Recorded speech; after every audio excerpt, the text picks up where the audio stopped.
una decisión que sin duda ha contribuido a aumentar la tensión que finalmente nos ha llevado a la guerra. En segundo lugar, yo quería señalar que la guerra es la ocasión de muchas cosas.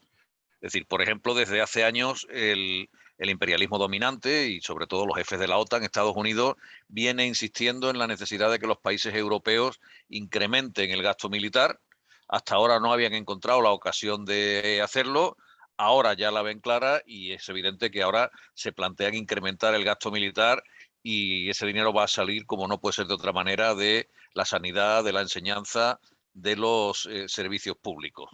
También nos hablan de un pacto de rentas.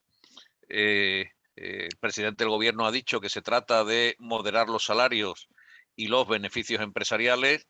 A los que ya hemos oído esta película otras cuantas de veces, ya sabemos lo que significa esto. Los beneficios empresariales no se tocarán, porque además en una economía capitalista no es posible tocar los beneficios empresariales, tienen lo que llaman la libertad de mercado, pero evidentemente los salarios sí sufrirán, sí llamarán a nuestras organizaciones a que moderen las subidas salariales con una inflación del 7%, y yo en particular, yo que soy empleado público, es evidente que este gobierno, lo del pacto de renta, significa que al 8% de poder adquisitivo que he perdido en los 2 años, pues sumarán nuevas pérdidas en el futuro. Y para terminar, antes de que hablen los oradores, yo quiero hacer una mención especial a los que resisten a la guerra, es decir, a los más de 6.000 ciudadanos y ciudadanas rusos que han sido detenidos por movilizarse contra la guerra, a los más de 5.000 profesores rusos que han firmado un manifiesto contra la guerra,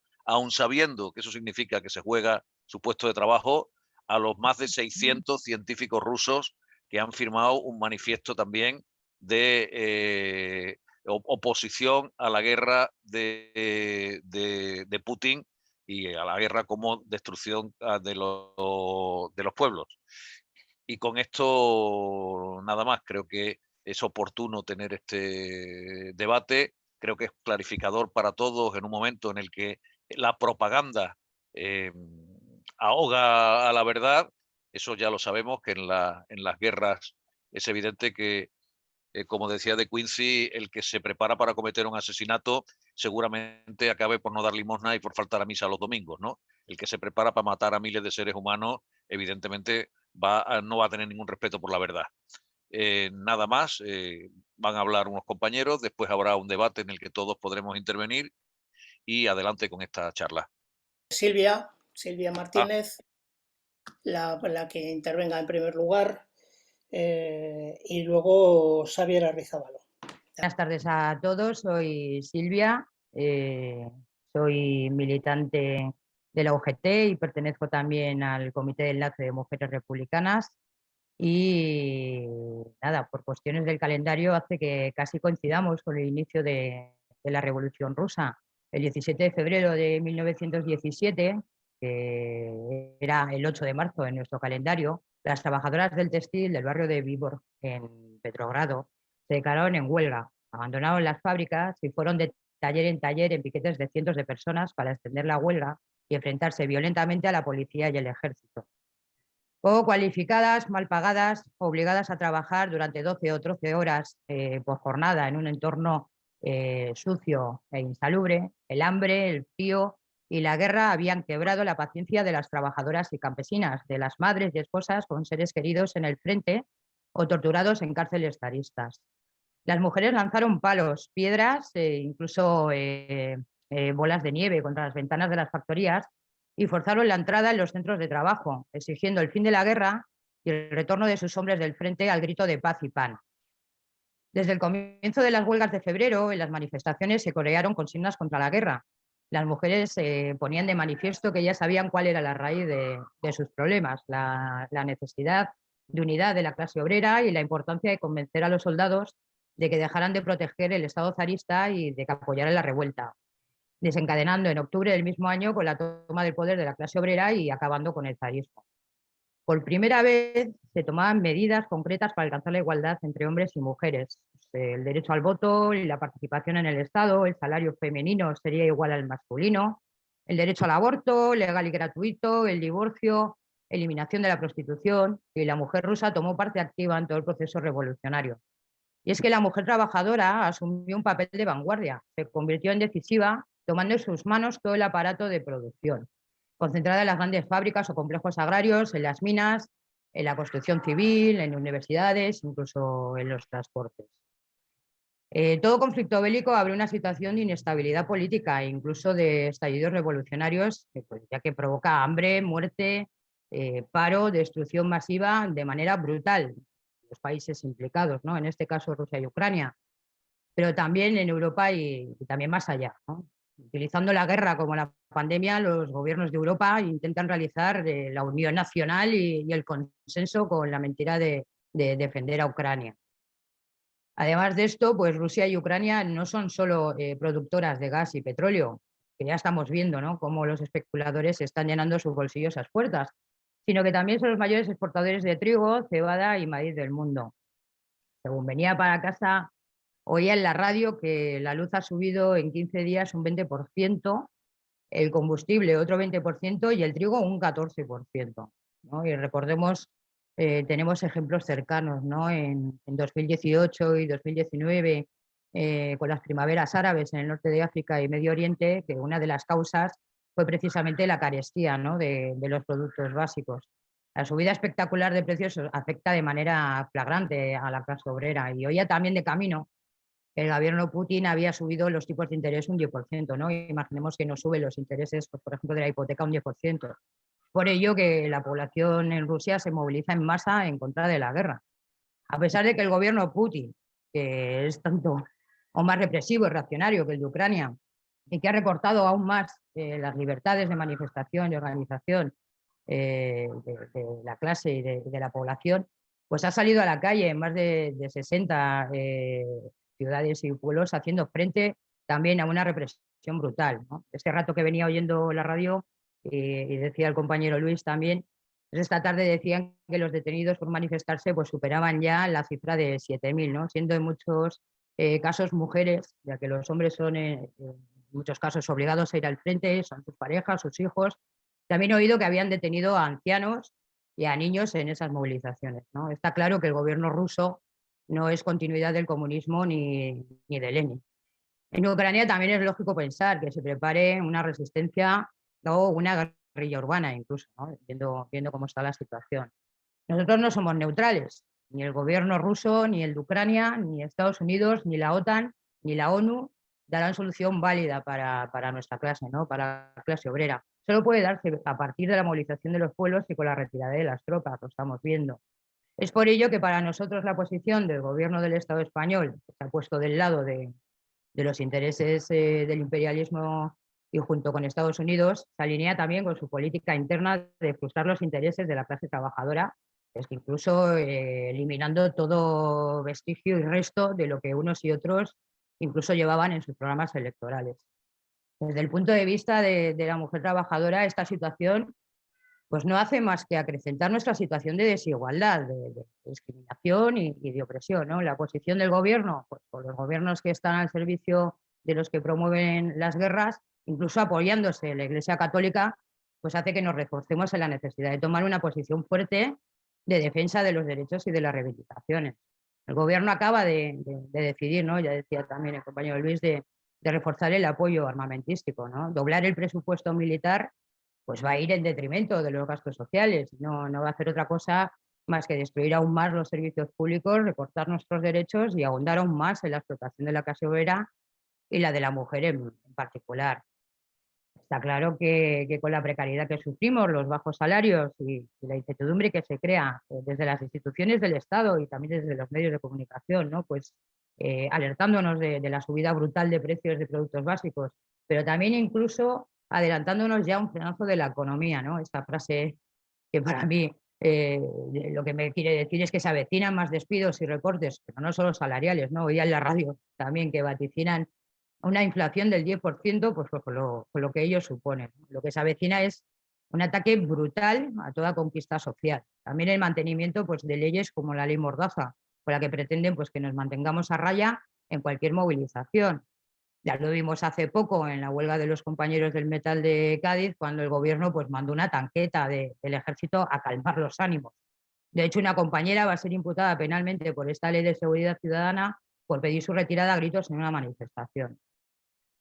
Las mujeres somos víctimas de todo conflicto armado y también las primeras en movilizarnos en contra. Por ello que para nosotras la lucha contra la guerra es la lucha por las reivindicaciones. No a la guerra, no a la OTAN, retirada de las tropas de Ucrania, vuelta de los soldados españoles, paz y pan. Xavier Arrizabalo. ¿Qué tal? ¿Cómo estáis? Buenas noches, compañeras, compañeros. Bueno, yo no podría empezar de una forma distinta que expresando mi absoluta solidaridad con el pueblo ucraniano que está padeciendo un ataque brutal, donde ya se cuentan por muchas las muertes, heridos, refugiados, una mayor aún devastación de la base económica, de la base productiva. Por tanto, antes que nada, mi plena solidaridad y también mi solidaridad con las personas que en Rusia se movilizan contra esta guerra, como señalaba Silvia, con una represión que toma la forma ya de miles y miles de detenidos y seguro que algunas cosas más, ¿no? Y en realidad mi solidaridad o mi posicionamiento inequívoco en favor de los trabajadores y de los pueblos del mundo que buscan ejercer los derechos más elementales a una vida digna, democrática, que incluye desde luego también el derecho de autodeterminación.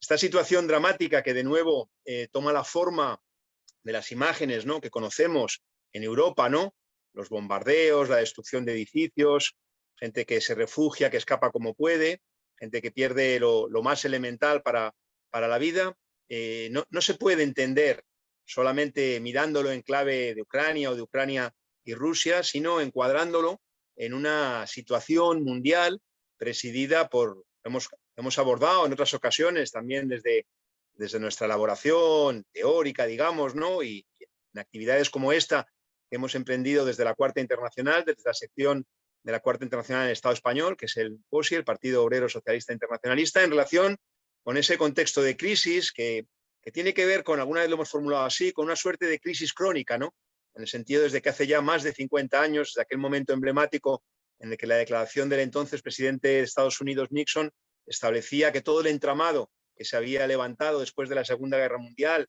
imposible de entender sin la colaboración de las direcciones socialdemócratas y estalinistas incrustadas en el seno del movimiento obrero, había hecho relativamente posible en el periodo anterior, ¿no? En un contexto de crisis crónica, esto lo explica con mucho rigor y yo diría brillantez también Marx en El Capital, ¿no?, cuando explica cómo, pese a que el aumento de la productividad es un hecho que se verifica más rápidamente o más lentamente, por cierto, también bastante lastrado, en todo caso, el mercado, ¿no?, el mercado, que es donde se verifica eso que rige la lógica capitalista, la valorización, la fructificación, la rentabilización de los capitales, el mercado mundial se queda pequeño, ¿no? Nosotros hablamos recurrentemente, ¿no?, inscribiéndonos en la tradición marxista de la estrechez del mercado mundial y, en consecuencia, la pugna desaforada por ese mercado mundial. Y hemos dicho reiteradamente que frente a esas visiones, digamos, oficialistas, podríamos decir, ¿no?, que hablan de que la pandemia, un supuesto factor externo, ¿no?, como si acaso la pandemia no fuera el impacto de un virus y este impacto fuera comprensible sin tener en cuenta todo el proceso sistemático de devastación, de desmantelamiento de las infraestructuras sanitarias públicas, del empleo en el sector, de una conformación de la industria farmacéutica presidida estrictamente por el objetivo de lucro, que ya en el año 96 llevaba al premio Nobel en Medicina Roberts a denunciar que las farmacéuticas investigan no para encontrar fármacos que curen las enfermedades, sino para encontrar fármacos que las hagan crónicas, porque lo que nosotros decentemente llamamos pacientes, ellos indecentemente llaman clientes, y se trata de fidelizarlos. En ese contexto de pugna desaforada por el mercado mundial, es en el único marco en el que se puede entender esta situación, como digo, dramática, que tiene un detonante indiscutible, que es la posición agresiva de Putin al frente de ese régimen oligárquico que es Rusia hoy. Por cierto, como todo régimen capitalista, nosotros aquí tenemos también oligarcas. Esto de que la palabra, el sustantivo oligarca, solo pueda ser acompañado del adjetivo ruso es una trampa. Evidentemente también hay oligarcas aquí, y estos que hoy decían, o estos días decían que había que expropiar, ¿no?, las propiedades de los oligarcas rusos, digámosles que estamos de acuerdo, pero quitemos lo de los oligarcas, que no son sino de la explotación de la clase trabajadora, del trabajo no pagado. Es destacable, además, aquí también, claro, el lugar que ocupa Estados Unidos, en particular a través de la OTAN, mecanismo que subordina y de una forma, yo diría que patética, ¿no?, a la Unión Europea, revelando su condición, una condición que por otra parte viene de muy lejos, como luego, aunque brevemente, también expondré. Quiero también señalar, ¿no?, en este marco mundial, el cinismo gigantesco, ya hasta de las federaciones deportivas, ¿no?, que expulsan a Rusia, no sé, yo no conozco que se expulse a Israel, que incluso participa en competiciones europeas. Miren el mapa, ¿no?, y veamos qué encaje tiene eso, ¿no? O las múltiples agresiones por doquier de Estados Unidos que no han sido objeto de esas sanciones, ¿no? Es bueno, ¿no? Nos situamos, ¿no? Es decir, la situación actual, si tiene algo de bueno, es una pequeña fórmula de hablar. Evidentemente es una situación dramática, es una situación trágica, pero sería cómo quedan retratados los principales dirigentes de nuestros países, ¿no? Bueno, hay un punto que es muy importante y que preside, a mi modo de ver, toda la discusión, y es el derecho de autodeterminación. Precisamente nosotros participamos a igual título que otros compañeros, compañeras organizados en otras organizaciones, otros agrupamientos, en el KTP, ¿no?, el Comité por la Alianza de Trabajadores y Pueblos, y unimos esos dos elementos porque la opresión del capital se materializa, desde luego, en la clase trabajadora y toma cuerpo en la negación de los derechos de los pueblos. Y el pueblo ucraniano pudo ejercer por vez primera plenamente el derecho a la autodeterminación precisamente por la Revolución Rusa de la que hablabas, Silvia, y que justamente ahora estamos conmemorando 105 años del estallido de la Revolución de febrero, el 23 de febrero, que además toma cuerpo precisamente por esta injerencia siempre dañina de las supersticiones, ¿no?, denominadas religiones, ¿no?, impedían incluso a Rusia entonces adoptar el calendario gregoriano del siglo XI, imponiéndole seguir en el atraso de un calendario de 1000 años antes del calendario juliano, que hizo que ese estallido del 23 de febrero de 1917 precisamente fuera, desde el punto de vista del calendario en el resto del mundo, el día 8 de marzo, Día Internacional, no de la Mujer, como cada vez se pretende colar más, eso es un engendro de Naciones Unidas, de la que también diré alguna palabra, sino Día Internacional de la Mujer Trabajadora, tal y como fue establecido en 1910 en la Segunda Conferencia Internacional de Mujeres Socialistas, a propuesta de la marxista alemana Clara Zetkin. Y voy a leer muy brevemente, porque creo que vale la pena, un documentito que es del día 2 de noviembre de 1917, del calendario de allí, es decir, 8 días después del triunfo de la insurrección de octubre, que dice así: Declaración de Derechos de los Pueblos de Rusia. En consonancia con la voluntad de estos congresos, se refiere a los dos congresos de los soviets, el Consejo de Comisarios del Pueblo ha decidido establecer como base de su acción en la cuestión de las nacionalidades los siguientes principios. 1. Igualdad y soberanía de los pueblos de Rusia.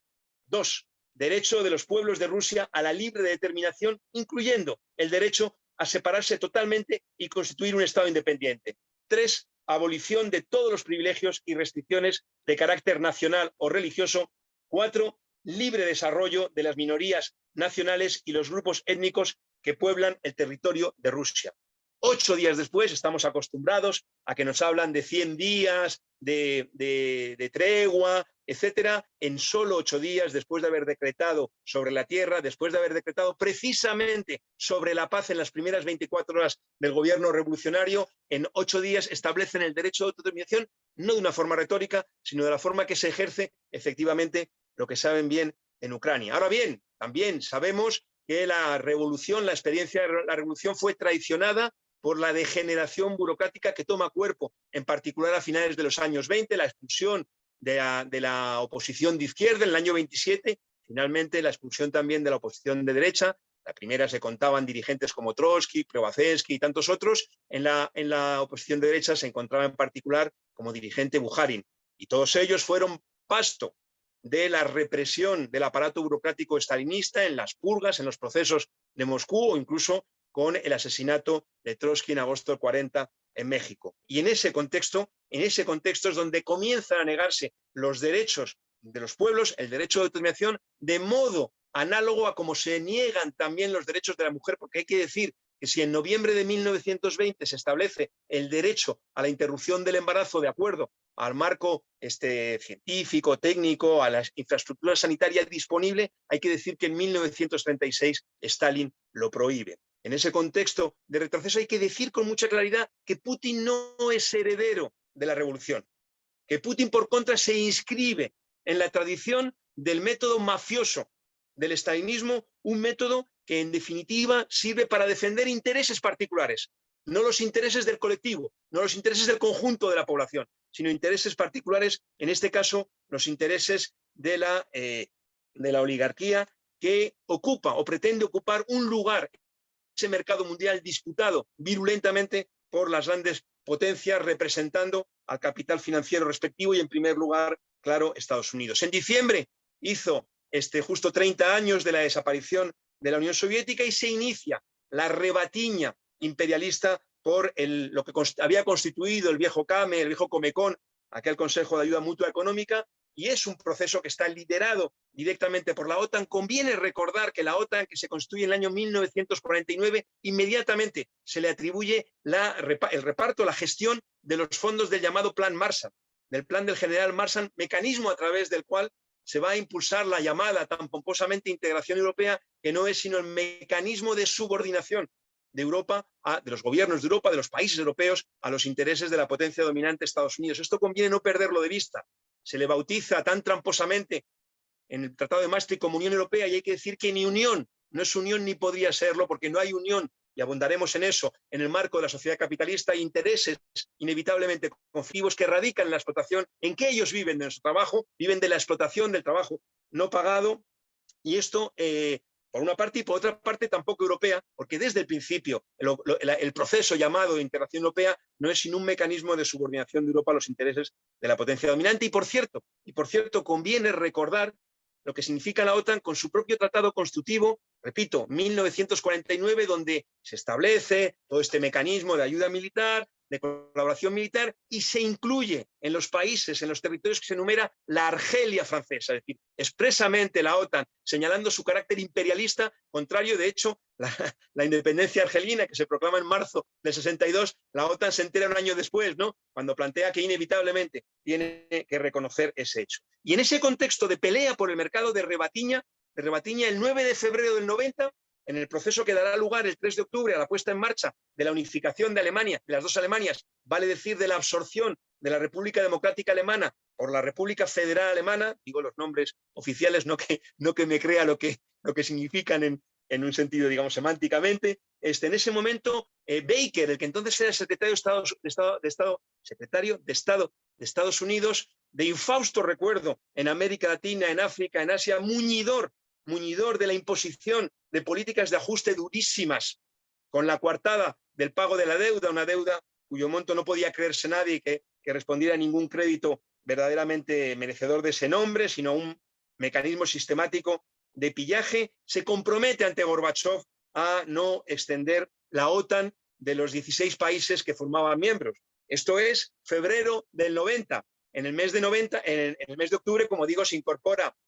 la antigua RDA al formar parte de la República Federal Alemana, pero la secuencia es la siguiente, la leo porque creo que grafica bien lo que estoy tratando de explicar, ¿no? En el 99 se incorporan Chequia, Hungría y Polonia. En el 2004, Estonia, Letonia, Lituania, Bulgaria, Rumanía, Eslovaquia y Eslovenia. En el 2009, Albania y Croacia. Y en el 2017, Montenegro. Incluso en 2020, Ucrania recibe el estatuto de socio de oportunidades mejoradas, un mecanismo, podríamos decir, de pre-entrada en la OTAN. ¿Qué ocurre en definitiva? Por una parte, caracterizamos a Putin, al régimen ruso, como lo que es, un régimen en defensa de los oligarcas que parasitaron por su lugar, principalmente en la antigua burocracia, y en particular el propio Putin, que viene de los servicios secretos, de la KGB, y por otra parte caracterizamos lo que significa la OTAN y definimos en definitiva que Ucrania se convierte en un rehén entre el régimen ruso y la OTAN.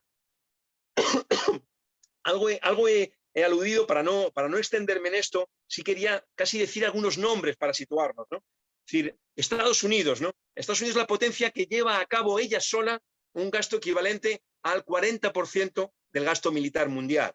Es decir, el conjunto de los países, del resto de los países del mundo, apenas gastan en armas, gastan en lo que se considera gasto militar, 1,5 veces lo que solamente Estados Unidos gasta. Si añadimos la OTAN, pasa con mucho, el resto de países de la OTAN, perdón, pasa con mucho del 50%, como esa condición títere subordinada de Alemania revela, aprobando hace 4 días un despliegue presupuestario de 100.000 millones de euros de gasto militar, atendiendo a la exigencia de Estados Unidos de que los países de Europa, para financiar la expansión de la OTAN hacia el este, debían cubrir un aumento del gasto militar que alcanzara el 2% del PIB. Y son unos sinvergüenzas, hay que decirlo con nitidez, porque han racaneado hasta el último euro en las pruebas diagnósticas de COVID, en el tratamiento, y de un día para otro sacan del bolsillo, de nuestro bolsillo, 100.000 millones de euros para promover la guerra, para promover la búsqueda más descarnada de los mercados. Si hablamos de la ONU, ¿qué podríamos decir?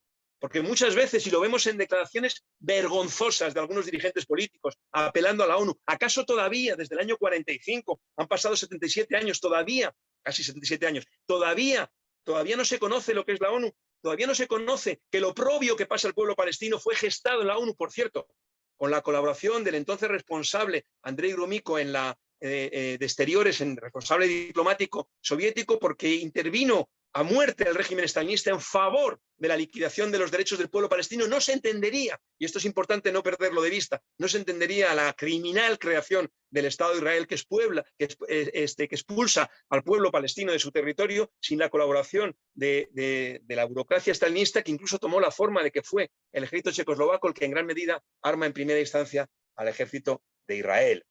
Pero podíamos seguir hasta hoy, porque igual alguien piensa que soy prehistórico, y es verdad que lo soy, pero no por eso explico esto.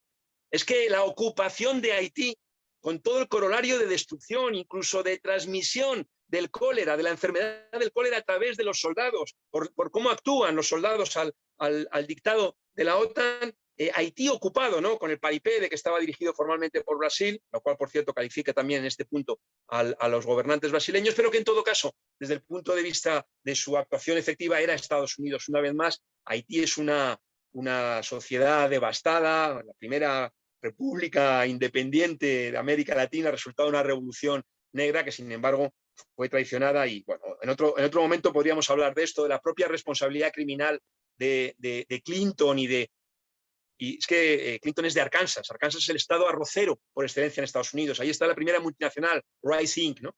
Y no es una casualidad que se utilizaran las ONGs que gustosas participaron de esta campaña de ayuda con arroz a Haití, ¿no?, que llegaba gratuitamente, hasta que cuando consiguieron quebrar la producción local, entonces dejó de llegar gratuitamente, pasó a llegar a precios internacionales, y esta multinacional del propio estado de Clinton, quien luego hacía acto de contrición y bla, bla, bla, para seguir en lo mismo, y tiene responsabilidades también en Ucrania, hiciera el negocio que quería hacer. De la OTAN, ¿qué decir? Es que lo conocemos en Europa, es que el año 99 y previamente en el 95 en Bosnia bombardea en una capital europea, y recordamos, quienes tenemos cierta edad seguramente tenemos todavía en la retina las dramáticas imágenes de los bombardeos de Belgrado en el año 99. Bueno, nosotros, voy acabando, nosotros, la Cuarta Internacional, tenemos una posición distinta de aquellos, discrepamos frontalmente, tenemos una posición antagónicamente distintos de todos los otanistas, de todos aquellos que ni la mencionan, como si pudiera entenderse la situación actual sin la injerencia estadounidense, sin la descarnada actuación del imperialismo estadounidense, en particular a través de la OTAN, buscando esa rebatiña del mercado del este de Europa y particularmente de las antiguas repúblicas rusas. Y ni la citan, ni nos proponen, como nos han propuesto en la pandemia, una suerte de unión sagrada, la unión sacrée, esta idea de que todos remamos en el mismo barco. Y decías bien, Luis, cuando denunciabas, ¿no?, el plan de rentas, y sabemos, tenemos mucha experiencia ya, qué significa esta retórica de que hay que controlar salarios y ganancias para contener la inflación. Sabemos lo que significa, sabemos que no es contener la inflación, y conviene usar bien las palabras, es reducir los salarios. Yo soy empleado público, por ejemplo, y me van a subir el salario nominal este año un 2%, cuando la inflación, el precio, los niveles de precios considerados por el IPC, que habría mucho que discutir, han aumentado el 6,5%. Es decir, este gobierno que dicta directamente el aumento salarial de los empleados públicos, nos recortan un 4,5% el poder de compra. Y sabéis que en el sector público, como con el conjunto de la actividad, hay mucha precariedad, hay mucha gente, hay muchos segmentos de la clase trabajadora que tienen ciertamente dificultades para llegar a fin de mes. Ningún elemento, no vamos ni a tomar un café, no compartimos nada, no hay nada que compartir con los responsables de nuestros padecimientos.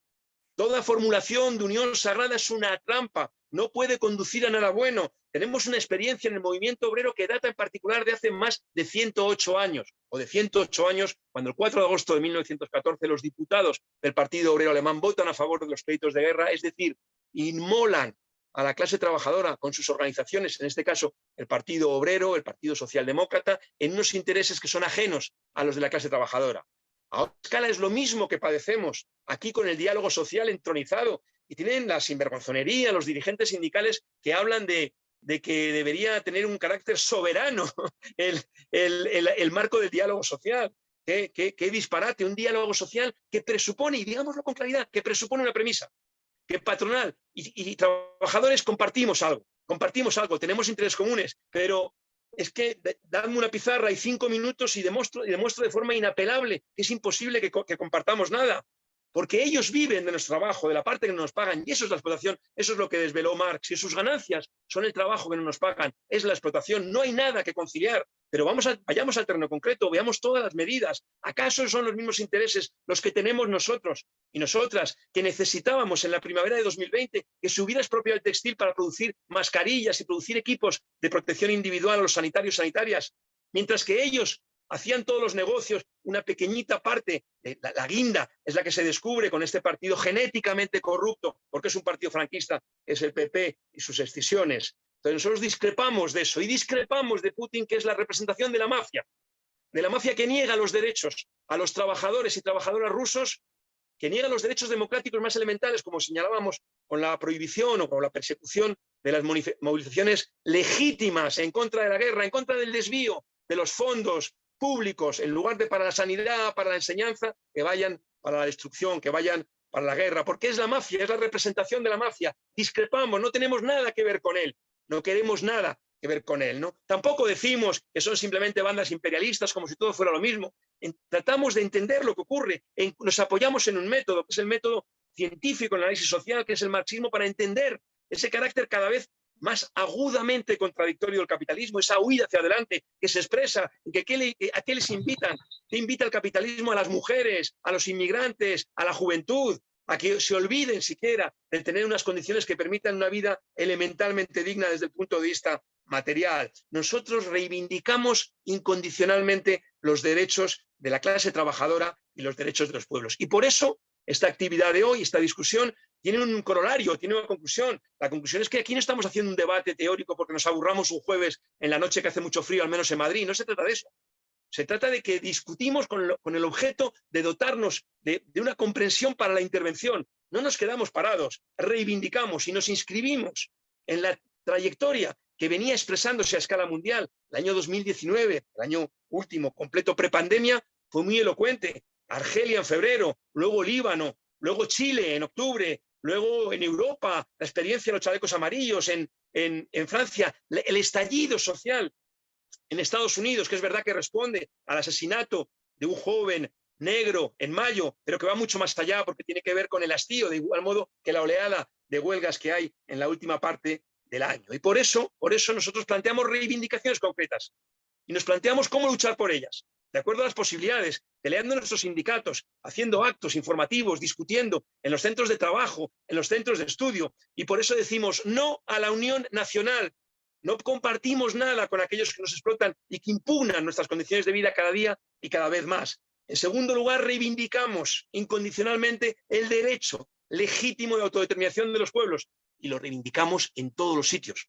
Lo reivindicamos para Ucrania y lo reivindicamos para las nacionalidades que hoy están en el Estado español como resultado de la presión monárquica heredada directamente de la dictadura. Y todos y todas sabéis cómo ayer en la vorágine informativa querían colar, como si no fuera cualquier cosa, que una fiscalía que detecta irregularidades dice que no procesa a ese ciudadano que es uno, como tantos, el corrupto que está al frente de la jefatura de Estado. Y decimos también alto a los bombardeos, retirada de las tropas rusas del territorio de Ucrania, no a las anexiones, lo decimos con toda claridad. Y decimos también que pedimos, que luchamos, que reivindicamos que cualquier gobernante decente va a pelear por la salida de su país de la OTAN, por la disolución de esta organización militar, de esta organización imperialista, de esta organización criminal. Y decimos también, decimos que no a las sanciones. Rechazamos las sanciones porque no es verdad que las sanciones perjudiquen a Putin o a esta gentuza que compra clubes de fútbol en Inglaterra, no sé cuánto. Las sanciones perjudican al pueblo, perjudican al pueblo ruso como en general. Todo este mecanismo terrible de la guerra perjudica, daña gravemente al conjunto de la clase trabajadora, de los sectores populares, en Ucrania en primer lugar, en Rusia en segundo lugar, en el conjunto de Europa, en el conjunto del mundo. Lo que viene, como podéis imaginaros, lo que en realidad ya está aquí, es verdaderamente terrible. Y también, por tanto, decimos drásticamente que no a Putin, ningún alineamiento con él. La emancipación de la clase trabajadora solo puede ser obra de la propia clase trabajadora, actuando de forma inequívoca, incondicional, por sus intereses de forma independiente. Gracias. A todas que lo que motiva esta charla es una declaración del Secretariado Internacional de la Cuarta Internacional que, aunque es un poco larga, creo que es bastante jugosa y que recomiendo a todos que la leáis y que quien no la tenga que se la solicite a los camaradas del POSI, que sin duda alguna se la enviarán. A partir de aquí abrimos un turno de palabras. Vamos a ver. Una cosa son para mí las cuestiones que tienen que ver con el tratamiento que debemos dar en estos países de la OTAN a las propuestas de unidad nacional, y en eso total y absolutamente de acuerdo. Pero yo creo que en este momento el problema con Rusia no es Putin, no es su régimen, sino el problema con Rusia es que había un gobierno, que es el de Zelensky, que planteó introducir armamento nuclear en la frontera con Rusia. Y creo que no hay posibilidades de ir a ningún tipo de planteamiento social cuando lo que tienes es a unas fuerzas como la OTAN, que en este momento con Estados Unidos plantean la destrucción física de quien esté por delante. En ese sentido, creo que la primera medida que se tiene que tomar es impedir por todos los medios dos cosas. La primera, el gobierno que permita eso, y la segunda, el acercamiento a la propia OTAN. Y como la OTAN en general no suele discutir en términos sociales ni civiles, sino después de pasar por Libia, después de pasar por Irak, después de pasar por Afganistán, después de intentarlo en Líbano, después de seguir en Siria, lo que ha hecho es dejar un reguero de destrucción. Obviamente, aquellos pueblos que en este momento no se ven afectados solo por el debate de qué hacer desde el punto de vista de ser ciudadano de los países de la OTAN, sino la otra cuestión es qué hacer cuando resulta que eres ciudadano de los países atacados por la OTAN. Y a la OTAN es difícil discutirle en términos sociales, porque no los asume. Es curioso lo que está ocurriendo ahora en este momento.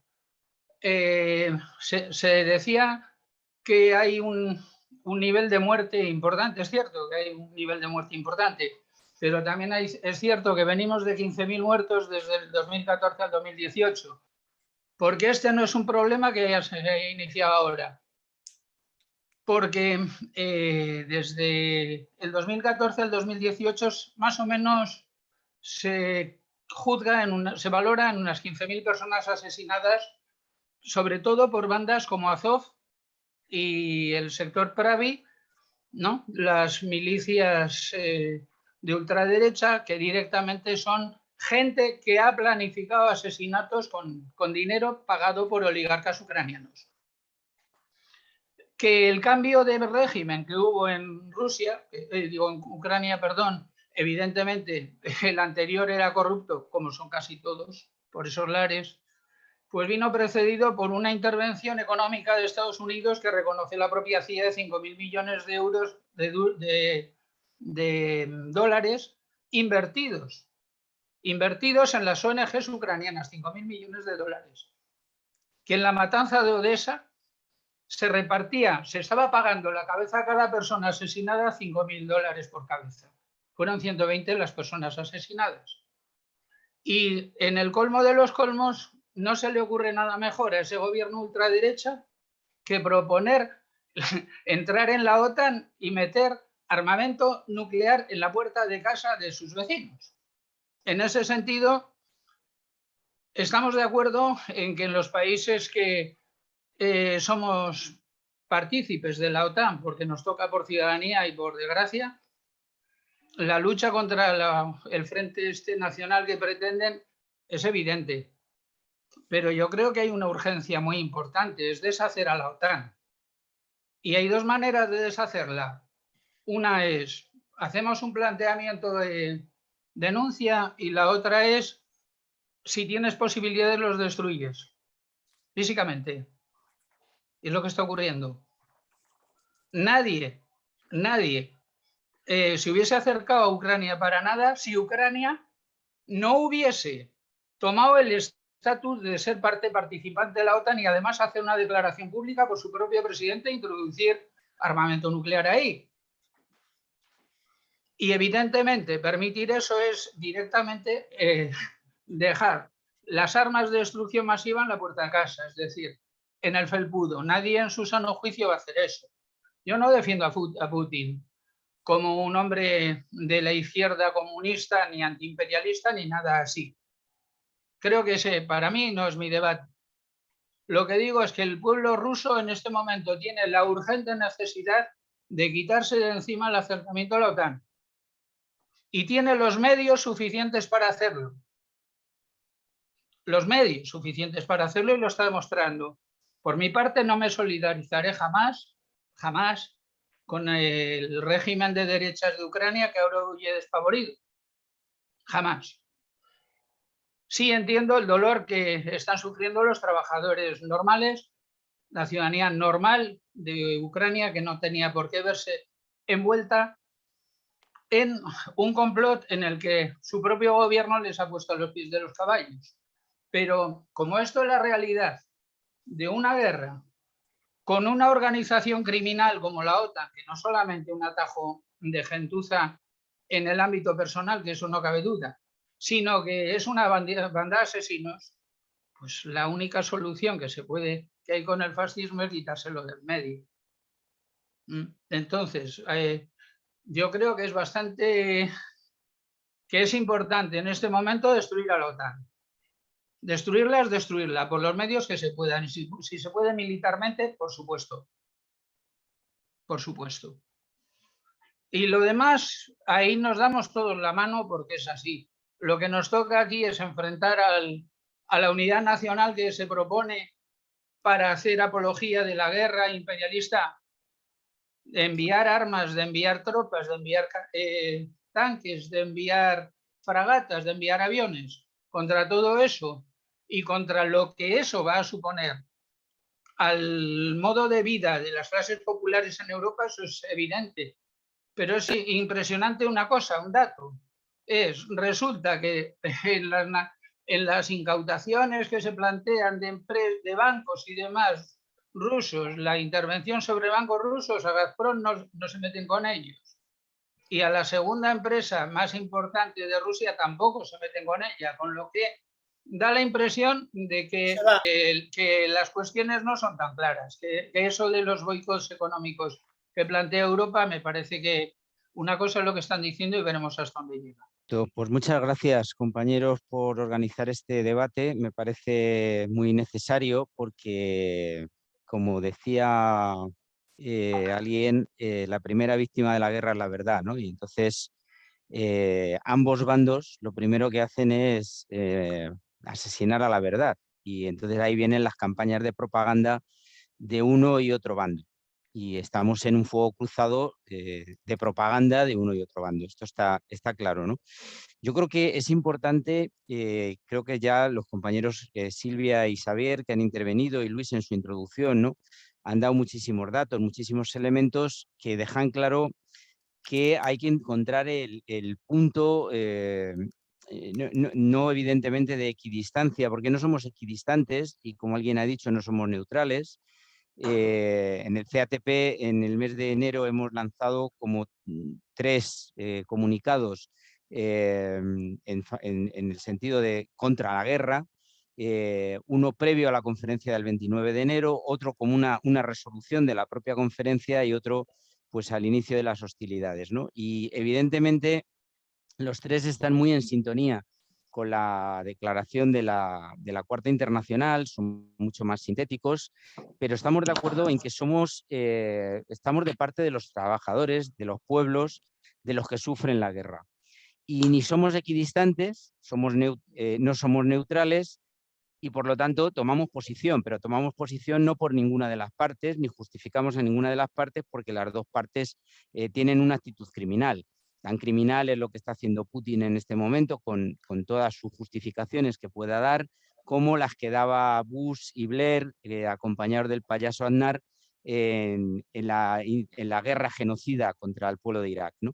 Y cuando decíamos no a la guerra, lo decimos igual que ahora, ¿no? Los que ahora quieren, los de la propaganda oficial, que dicen que los que estamos diciendo no a la guerra es que no matizamos y decimos no a esta guerra, y entonces hay que explicarles con mucha paciencia que es no a todas las guerras de carácter imperialista, de carácter absolutamente ajeno a los intereses de los pueblos, porque van contra los pueblos. Es decir, eso por una parte, ¿no?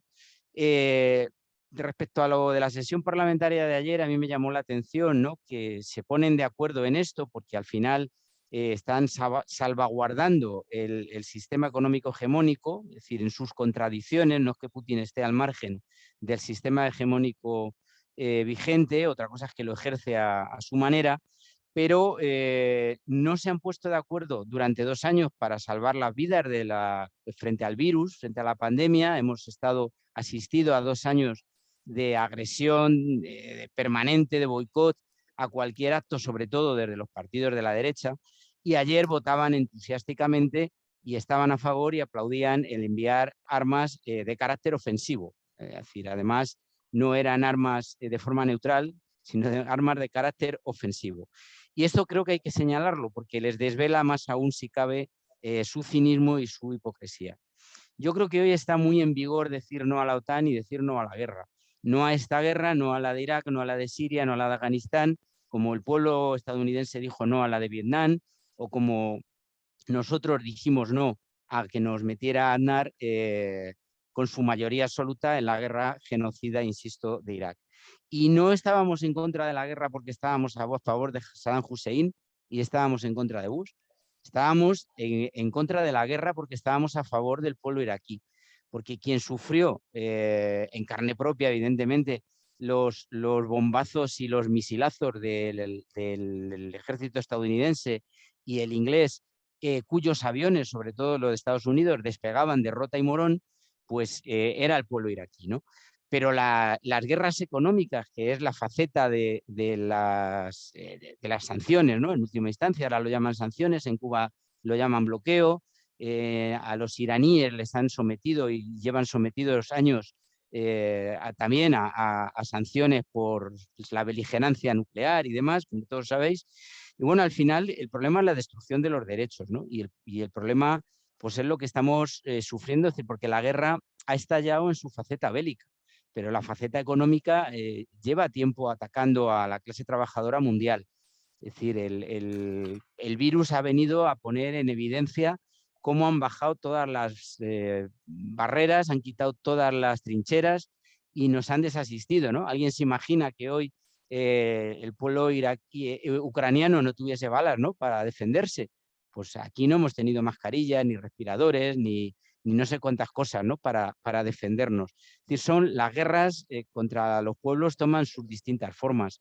Y la guerra económica empieza cuando, o es también parte, cuando las energéticas nos suben el precio de la luz de forma descarada y especulativa, o cuando suben los carburantes, cuando sube el gas, etcétera, etcétera, etcétera, ¿no? Vienen con esta cantinela que señalaba Luis de la moderación salarial, de ajustarnos el cinturón. Es decir, que nos tenemos que preparar, debemos prepararnos pues para que nos estalle a nosotros también, como al pueblo ucraniano, a ellos con muchísima más crudeza y crueldad, y al pueblo ruso, que va a sufrir pues, los embates no solamente bélicos, si es que esto sigue para adelante, sino los económicos, que ya los empieza a sufrir en carne propia, ¿no? Yo creo que habéis caracterizado muy bien al estado mafioso de Putin, que son los que se han repartido, o los herederos de los que destruyeron la revolución del 17, los que se han repartido los bienes del Estado social ruso, de lo que quedó de la revolución del 17, y se lo han repartido descaradísimamente. entre amigos, entre una casta de que ahora los llaman oligarcas, ¿no? Pues oligarcas, pues tan oligarcas como los que repartieron en España la banca pública de Argentaria, o a los que les cayeron Telefónica, o a los que les cayó Endesa e Iberdrola, ¿no? Es decir, que el mundo está lleno de oligarcas, cada país tiene sus oligarcas y evidentemente nosotros la posición de no neutrales es de posición a favor de los pueblos, del derecho de los pueblos y evidentemente contra la guerra, que es contra los pueblos y contra sus derechos. Y no me enrollo más. Gracias. Hola, ¿qué tal? Buenas tardes a todos y a todas.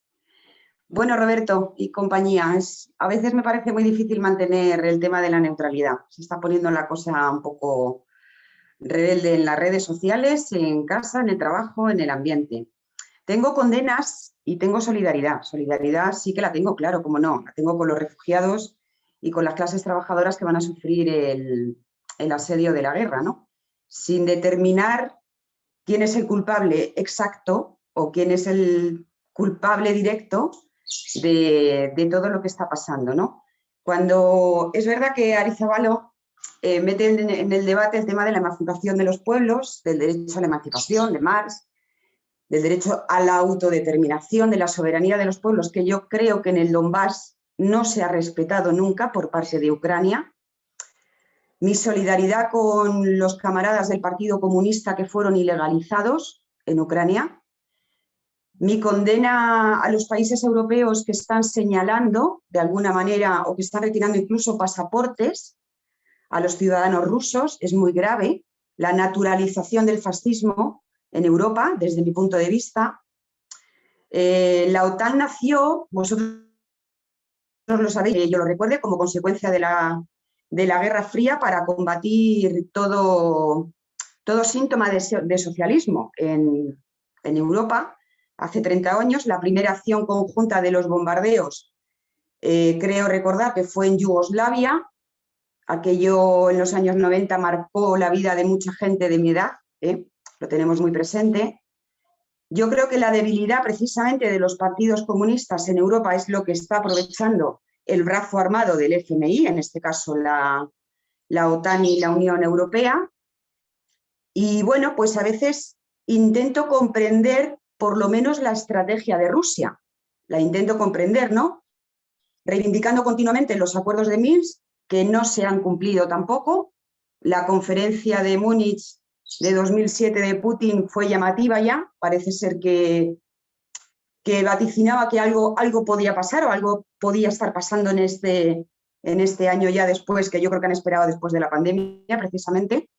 Y bueno, pues si el socialismo cayó en toda Europa y en la mayor parte del mundo, pues no entiendo tampoco muy bien por qué la OTAN cada vez está en un estrato más violento, ¿no? Porque, bueno, pues parece ser que están marcando el terreno a Rusia y creo y puedo llegar a entender su posición, pero de verdad no estoy justificando ninguna guerra, ¿vale? Parece, ayer, como han dicho algunos compañeros, hubo el debate sobre la cuestión de Ucrania en las Cortes.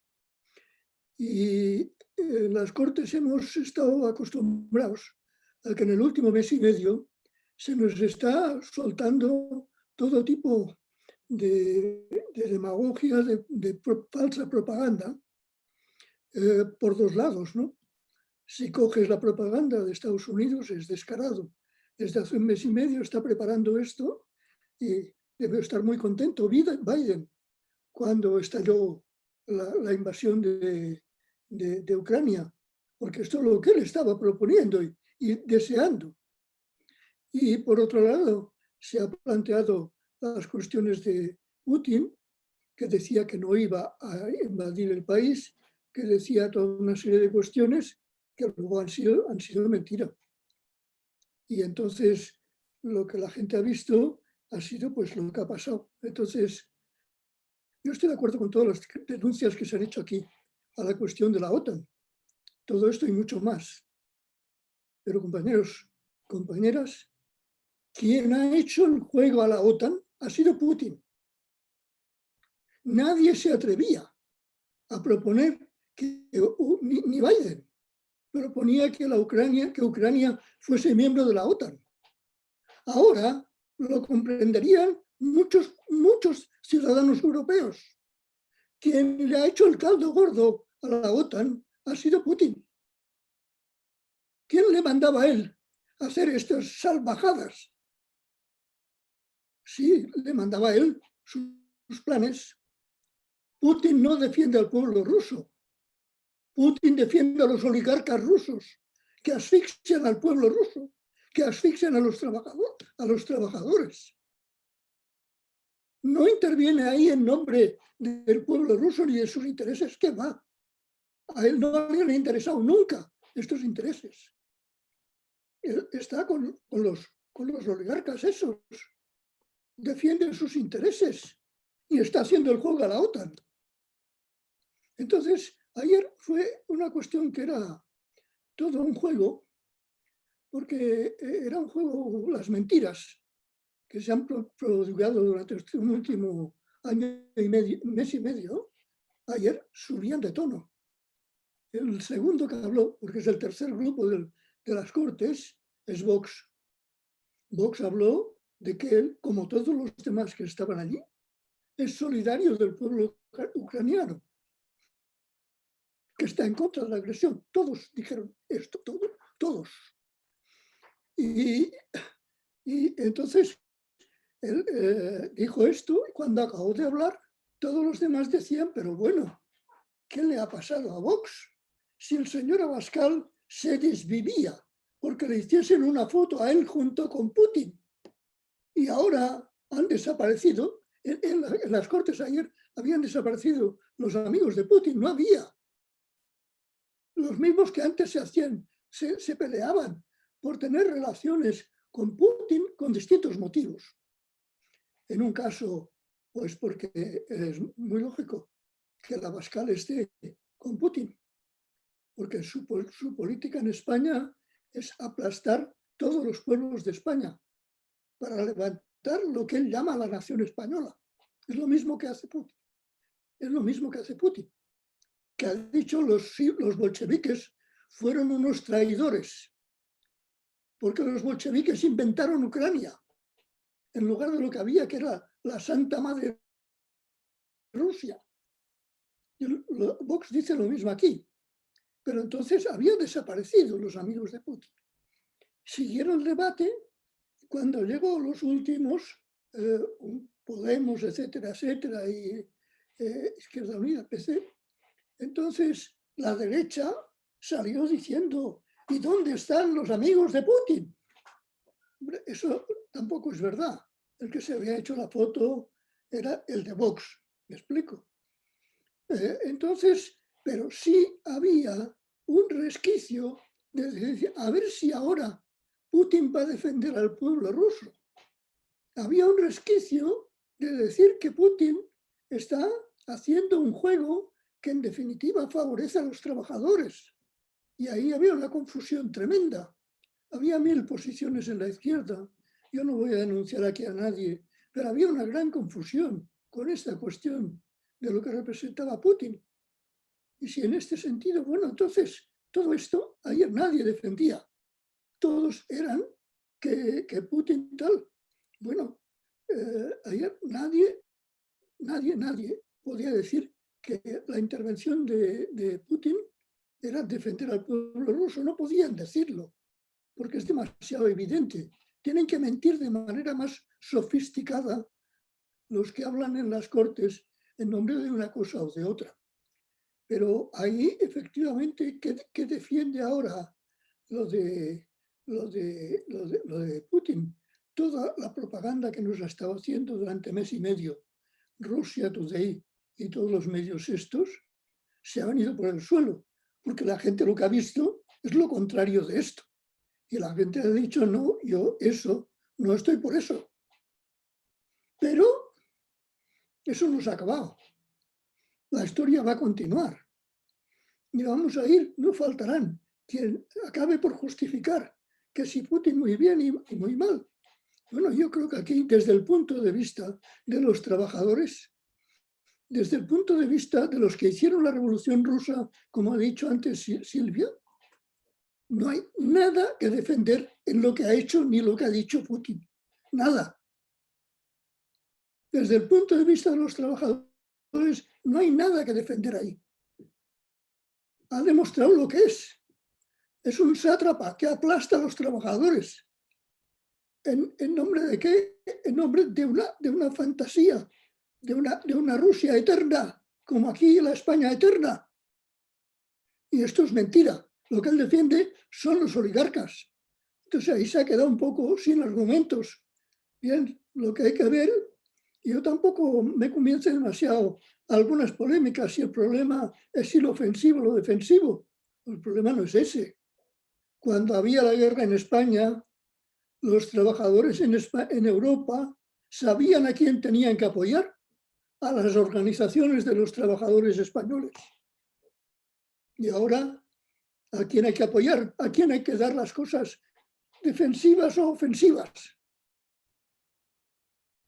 A Zelensky. ¿Esta gente representa? Pues mira, yo no sé, busquemos por ahí. Pero el problema es a quién se le dan las cosas y para qué las va a usar. ¿Me explico? Entonces, yo no me convence mucho este otro tipo de polémicas que han surgido, que eluden la cuestión fundamental. La cuestión fundamental es ayudar a los trabajadores que están defendiéndose y no confundir esto con Zelensky. Y ayudar a los rusos que están saliendo a la calle contra Putin, que son los auténticos continuadores de la revolución rusa. Primero que nada, es la primera vez que participo de estas reuniones. Agradezco muchísimo que me hayan invitado, sobre todo a Ángel y al Jordi. La verdad que, bueno, en estos días no encontraba gente que pensara lo mismo que yo, me parecía marciana, porque era hablar en todos lados sobre este tema y me caían con todo, poco menos que era la novia de Putin, una cosa así, ¿no?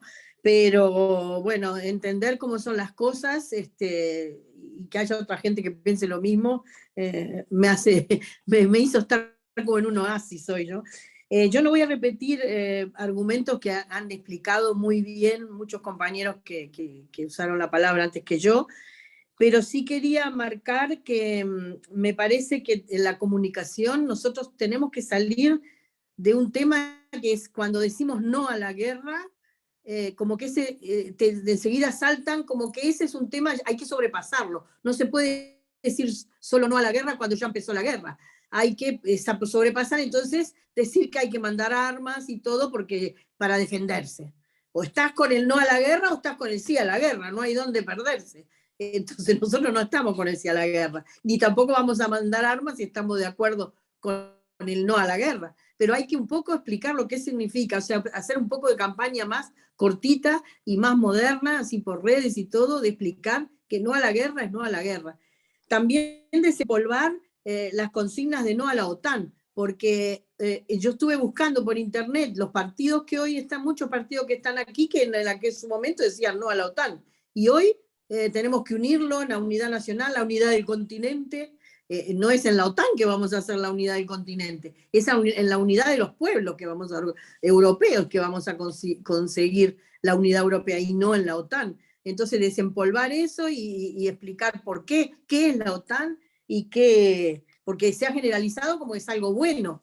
O estamos con la OTAN o estamos con Putin, y no es así la cosa, ¿no? Creo que ahí tenemos que dar más propaganda corta sobre eso. Y también ver el tema de los refugiados, o sea, es importante lo que van a hacer ahora con los refugiados de Ucrania, que los reciban, digamos, le van a sacar los papeles express. Pero eso lo tienen que hacer con todos los refugiados, lo tenían que haber hecho con los sirios, que parecía que cuando vinieron los sirios nos iban a contagiar de lepra, porque no los quería recibir nadie, y ahora le abren todas las puertas y sacan todas las cosas. No, como se hacen ahora está muy bien, pero así lo tienen que hacer con todos los refugiados que siguen viniendo de otros lados. Entonces, también en el Estado pedir eso, ¿no? Que no sea especial para esta gente, que sea para todos. Y bueno, y como decía, esta posición veo reflejado mucho eurocentrismo. Yo no soy de aquí, pero veo el eurocentrismo que también se refleja en la actitud frente a la emigración y que yo no entendía por qué, pero hay como que, bueno, esto es el centro del mundo y los demás que se aguanten y que sepan lo que nosotros decimos, porque es la palabra santa, ¿no? Y otra cosa que tampoco mucho, es esta barbaridad que está pasando en el deporte. Nunca se ha visto ningún conflicto que sancionaran a los deportistas. Ni siquiera dejan de que Israel compita con todo lo que hizo y desde que lo hice hasta ahora, y nunca ha habido problemas. Y sin embargo, creo que fue un futbolista hace 3 años. Está muy bien que salgan con la camiseta y todo lo demás, fenómeno, pero no prohibir el deporte a la gente. Y después, ahora aplauden todos cuando salen con la camiseta de Ucrania, y sin embargo, hace poco tiempo, creo que fue en 2009, en un equipo de fútbol, a uno que apoyó a los saharauis, creo que fue, le pasaron una multa de 3.000 euros. O sea, esas cosas tenemos que decirlas, nosotros las tenemos que decir, y no permitir que el deporte, que tiene que estar alejado de la política, pues son los valores del deporte, se mezclen de esta manera y a favor de lo que se están metiendo. Creo que esas cosas, no sé, me parecía que las tenía que decir porque no se habían tocado, y con lo demás estoy totalmente de acuerdo con lo que se dijo y con las excelentes argumentaciones que han llevado los compañeros. Y muchas gracias por dejarme participar y hablar. Muy bien. Mirad, la información que llega son muchas veces muy parciales y hay que verla en un contexto para verlas bien. Por ejemplo, ayer estuve leyendo cómo el Partido Comunista de la Unión Soviética, de Rusia, el país, dice que está contra la invasión, está contra la entrada de las tropas en eso. Hay parlamentarios del Partido Comunista ruso que están en contra de esto. Quiero decir que, sin entrar en tantos detalles, yo lo que quería embarcar solamente una cuestión muy general, que es lo siguiente: la lucha contra la guerra y contra el militarismo está unido al ADN, al nacimiento, a la formación del movimiento obrero desde su origen. Desde la internacional, desde la internacional, desde la segunda internacional, desde el primer congreso de Bruselas, ¿sabe?, ya se plantea la necesidad de la paz entre las naciones. En el congreso de Zúrich se plantea lo mismo. En el congreso de Londres, de la internacional de 1896, se plantea lo mismo, la necesidad de luchar contra la guerra, porque es un instrumento del capitalismo contra la clase obrera.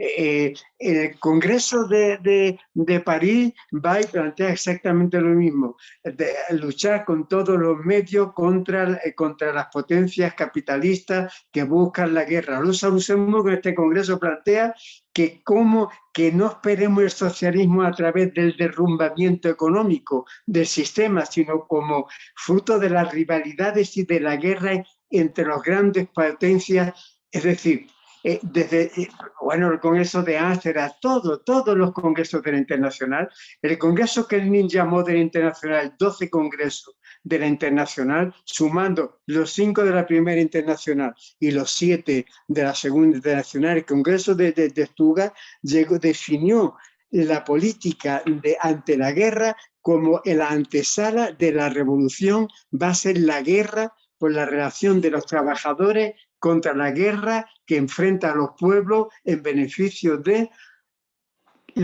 capitalismo, para ahogar sus crisis y para ahogar sus problemas y de destrucción de conquistas sociales y derechos.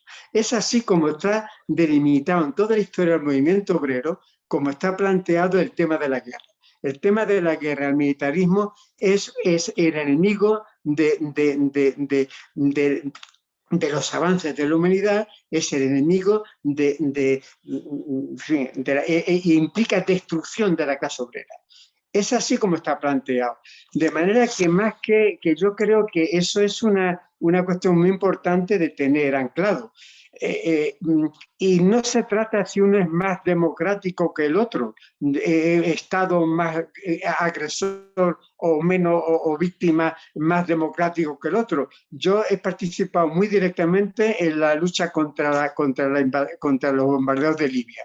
Y decíamos de broma, entre comillas, nos decíamos los demócratas aviadores franceses de una organización muy democrática, Francia, bombardean Libia. Que hay una dictadura, sí, rompen puentes, ciudades, hospitales, escuelas, es decir, destruir un país. O sea, el estar contra la guerra es una cuestión de principio para la clase obrera. Efectivamente, como decía un compañero, basta decir no solamente ni a la OTAN ni a Putin, yo creo que habría que concretar efectivamente no a la guerra con decir retirada de las tropas, de las tropas rusas de Ucrania, retirada de las tropas de Ucrania. Hay cuestiones concretas que se pueden avanzar, pero sobre todo está una lucha inmediata, una cuestión inmediata es lo que ha hecho Alemania, y en España apunta el Felipe González, que nos ha tocado ahora que gobierne, el Pedro Sánchez, que es el enviar armas. Es decir, es nutrir la guerra con más armamento. Es decir, es lo contrario, es entrar en el juego de la burguesía de utilizar instrumentos para buscar, para imponer lo que es la política de renta que anunció ayer este gobierno, que es desde destruir la seguridad social, desde destruir las relaciones laborales, imponiendo reformas, la no destrucción de las reformas de Rajoy laborales. Es decir, es todo para preparar las condiciones nacionales en cada país de la burguesía de destruir conquistas de la clase obrera. Eso es lo que existe. En Rusia bajo una forma, en todos los países en la forma adecuada en cada país, pero en la misma letanía. La guerra, igual que se hizo con la pandemia, va a ser utilizada contra la clase obrera, contra los derechos y tal. Y al mismo tiempo va a significar la guerra la reacción del movimiento obrero sano que sale en defensa de la libertad de los derechos.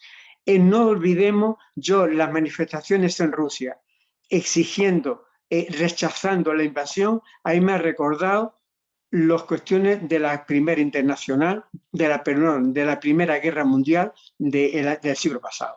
Es decir, los gobiernos socialistas y gobiernos de representaciones de las clases obreras, de un día para otro, con todos estos congresos, este arsenal que he comentado de la Segunda Internacional, de todos estos congresos contra la guerra, la conclusión que sacaron es que había que enfrentar a la clase obrera de un país con la clase obrera de otro, trabajadores socialistas alemanes luchando contra trabajadores socialistas franceses y ministros socialistas como ministros de la guerra.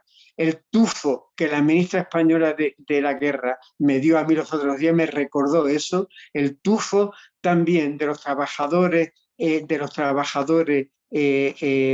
rusos y de la movilización en la propia Unión Soviética también apunta, lo mismo que en las movilizaciones que ha habido en muchos países de Europa, a una cuestión de rechazo de la clase obrera a la guerra y porque la retirada de las tropas de Rusia, porque hay otras formas de arreglar esos conflictos y no metiendo esas cizañas en el movimiento obrero, porque ni los trabajadores rusos ni los trabajadores ucranianos quieren la guerra, quieren vivir en paz, Yo creo que es lo importante. ¿Y qué tendríamos nosotros que hacer?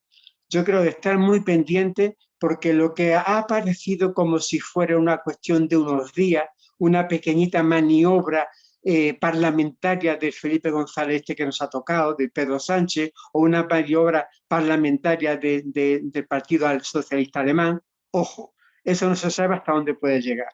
Yo estando de acuerdo en líneas generales con todas las cosas que he escuchado, a mí me gustaría ver el problema desde otra vertiente.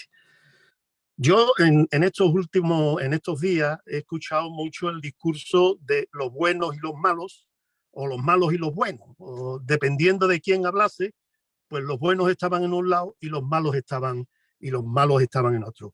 Y al final de cuentas ese argumento es el que se resume en el decir que, bueno, Putin ha invadido Ucrania porque si no lo hacía era Estados Unidos a través de su brazo armado, la OTAN, quien la invadía. Yo, estando en desacuerdo con ese punto de vista, a mí me solucionó mucho el aclararme un poco mi posición al respecto y mi análisis de lo que está pasando, la lectura, y tengo que decir que una lectura que me ha costado mucho trabajo. La he leído no sé si 15, 20 veces y todavía tengo párrafos por descifrar, pero a mí me ha servido mucho el documento elaborado por el Secretariado Internacional de la Corte Internacional al respecto. Y porque veréis, desde mi punto de vista y a la conclusión que yo he llegado, es que qué es lo que está pasando. Aquí podemos hablar de cosas concretas, específicas, de no sé qué, no sé cuánto, pero yo creo que el problema que nos tenemos que plantear, o el interrogante que tenemos que plantear, es qué es lo que está pasando. Y desde mi punto de vista, lo que está pasando es que, de alguna manera, la fotografía de 1945 con Churchill, Stalin y Truman hoy no es posible. Y quiero recordar que aquella fotografía era la fotografía del reparto del mundo. Quiero decir que no es posible porque están en sitios distintos. Para que esa fotografía se viese, tuvo que haber una guerra mundial. Tuvo que venir, fue como continuación de la Segunda Guerra Mundial. Entonces decía que esa fotografía hoy no es posible y el marco, pues bueno, es distinto. Pero la consecución de lo que se está planteando, de lo que Ucrania solamente es la punta del iceberg, es lo mismo que se planteó en aquella fotografía. Es decir, el reparto del mundo, el reparto de sus riquezas. Que ante una nueva situación en el mundo de necesidades, de un montón de cuestiones, que hoy hablan de lo eléctrico, que hoy hablan de lo verde, que hoy nos hablan de todo ese tipo de cuestiones, pues hay que adecuarlo al nuevo sistema de reparto y vamos a ver qué nos quedamos cada uno. Y desde esa perspectiva, yo ya termino, solamente hay una solución, al menos desde mi punto de vista y desde mi perspectiva, es que hay que acabar con el actual sistema económico que se basa en la ganancia y la explotación y establecer un nuevo sistema que esté al servicio de la mayoría. Porque si eso no lo conseguimos, estaremos siguiendo discutiendo si guerras sí, guerras no, y ya veremos dónde para esto. Punto. Hola, sí, mira, buenas noches. Me llamo Xavi, hablo desde Salou, de Tarragona. Y mi postura sobre el tema es que quería incidir en cómo queda la zona de Donbass y Crimea. El compañero antes hablaba de que no anexiones, ¿no? Y entonces mi pregunta es, cuando habla de no anexiones, ¿se refiere concretamente a Donbass, Lugansk, Donetsk y Crimea? ¿O a qué anexión se refería, no? Porque yo conozco bastante la zona esta. Entonces yo entiendo de que quizás está calando un relato en el sentido de que Donbass, Lugansk, Crimea están ocupadas por el imperialismo ruso, que son grandes imperialistas de Rusia y que esa zona pues, que pertenece a Ucrania y que Rusia está ocupando este territorio. Mi punto de vista es totalmente discrepante en este tema, ¿no? Yo estoy convencido, por conocimiento de la zona que tengo, de que los habitantes o la mayoría de habitantes de estas zonas ni son ucranianos, ni han sido nunca ucranianos, ni sus ancestros son ucranianos, ni hablan ucraniano, ni saben nada de Ucrania. O sea, ellos en un momento dado nos pusieron su frontera y dijeron esto es Ucrania, dentro de la URSS, ellos lo aceptaron. Cuando han visto de que a través del 2014 se le está limitando, no se cuida el idioma, le están quitando más derechos, los héroes suyos de la guerra, ¿no? los héroes del ejército comunista, que los tenían ellos en el pedestal, les cambiaron. No, estos ya no son vuestros héroes, ahora vuestros héroes son Esteban Bandera y ese tipo de gente, ¿no? Entonces yo quería, pues más que nada, incidir en el tema este. Creo de que si respetamos el derecho de autodeterminación de los pueblos, obviamente hay que respetar el derecho de autodeterminación también de Donbass y de Crimea. Hay que tener en cuenta, por ejemplo, que Crimea, me parece, hablo de memoria, creo que es base de la flota rusa desde finales del siglo XVIII. Entiendo que nunca ha sido ucraniano. Entonces, quería dejar eso al aire, ¿no? para la reflexión. Gracias por escucharme. Sí, buenas tardes. Evidentemente hay muchas cosas a tratar y a discutir, pero a mí me parece que lo que tenemos que preguntarnos es qué va a ocurrir y qué es lo que tenemos que hacer. ¿Qué va a ocurrir? Mirad, cuando se empieza una guerra, se sabe cuándo empieza, no se sabe cuándo acaba. En estos momentos nadie puede decir cuáles van a ser las consecuencias del conflicto producido o desencadenado después de la intervención del ejército de Putin en Ucrania. Ya sé que hay antecedentes, no es el problema, pero es un paso cualitativo. ¿Qué va a ocurrir? Mirad, digamos, si tiene alguien una bola de cristal para decir va a ocurrir eso u otro, digamos, chapó. No, aquí se han desencadenado procesos, se han desencadenado fenómenos que escapan al control de unos y de otros. Y si os estáis dando cuenta, la guerra no impide que el comercio continúe y los enfrentamientos entre los diferentes capitalistas continúen. Porque de los 9 grandes bancos rusos les han quitado el código así, los han dejado a 2, que son los que comercian con el gas y el petróleo, 700 millones de euros por día. Y Biden está exigiendo a los gobiernos europeos que les quiten el código SWIFT a estos bancos también.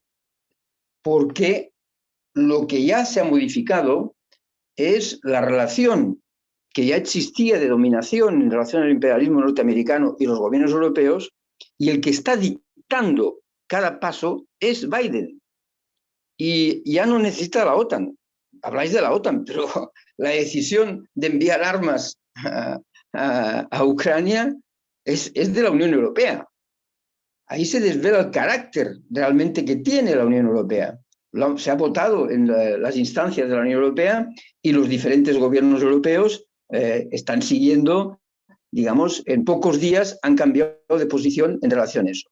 Por tanto, ya hay una cosa que se ha modificado, el carácter directamente pro-americano de la Unión Europea y al servicio de sus intereses. En segundo lugar, mira, yo no tengo un termómetro para medir si hay más fascistas en Rusia que en Ucrania. No lo sé. Sinceramente no lo sé. Son regímenes del mismo tipo. Yo no sé si ha habido más muertos en un país que otro.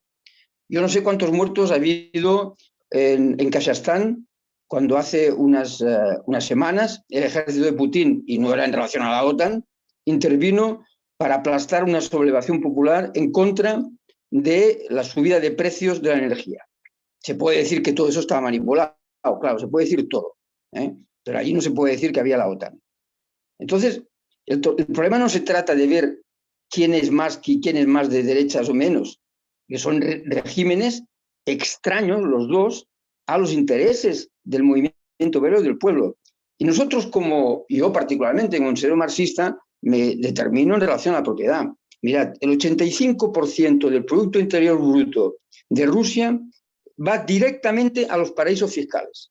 Eso caracteriza más el régimen que muchas otras cosas. Entonces es en función de eso que nos tenemos que determinar. En tercer lugar, ¿qué es lo que tenemos que hacer? Mirad, cuando se inició la Primera Guerra Mundial y el grupo parlamentario alemán y el francés votaron los créditos de guerra, Lenin al principio no se lo quería y después llamó a organizar a los sectores de izquierda que se oponían a los créditos de guerra. Estamos en una situación, no es la misma, pero el punto de vista del método parecida. ¿Qué fuerzas hoy tienen una posición independiente, no están alineadas ni con unos ni con otros, ni con ninguna de las dos mafias, ni con la OTAN? ¿Qué fuerzas existen hoy? Empecemos a mirar.